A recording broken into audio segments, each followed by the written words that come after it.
துளாராசிக்காரர்களுக்கு joint pains, allergy, மன அழுத்தம் தான் வரும். இந்த மன அழுத்தம் வர்றவங்களுக்கெல்லாம் ஒரே ஒரு விஷயம் தான் நான் சொல்கிறது, உங்கள் கேஸ்ட்ரோஎன்டாலஜிஸ்ட் டாக்டரை போய் பார்த்துருங்க. வயிறு சரியான மன அழுத்தம் வரவே வராது. வயிறு சரியில்லாதவர்களுக்கு நீங்கள் என்னதான் மாத்திரை மருந்து எடுத்தாலும் அந்த மன அழுத்தம் போகாது. திருப்பி திருப்பி அதிலேயே உழந்துக்கினே இருப்பீங்க. மன அழுத்தம் என்றாலே வயிறு தான் என்பதை ஞாபகத்தில் வைத்துக் கொள்வது விசேஷமான பலனை தரும். மேலும் துளாராசிக்காரர்களுக்கு தனிப்பட்ட முறையில் நான் சொல்வது, இந்த சனியானவர் 6ஆம் இடத்தில் கம்பீரமாக வீற்றிருக்கிறார்.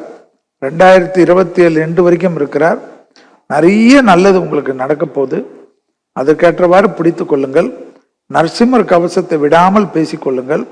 நரசிம்மர் கவசத்தை விடாமல் சொல்ல சொல்ல சொல்ல அற்புதமான பலம், அற்புதமான சந்தோஷம், அற்புதமான ஏற்றம் பெறக்கூடிய ராசிக்காரர்கள். ஏதாவது ஒரு மாற்றங்கள் வந்தால் எடுத்துக்கொள்வது நன்மை ஏற்படுத்தி தரும். 5இல் ராகு, 11இல் கேது.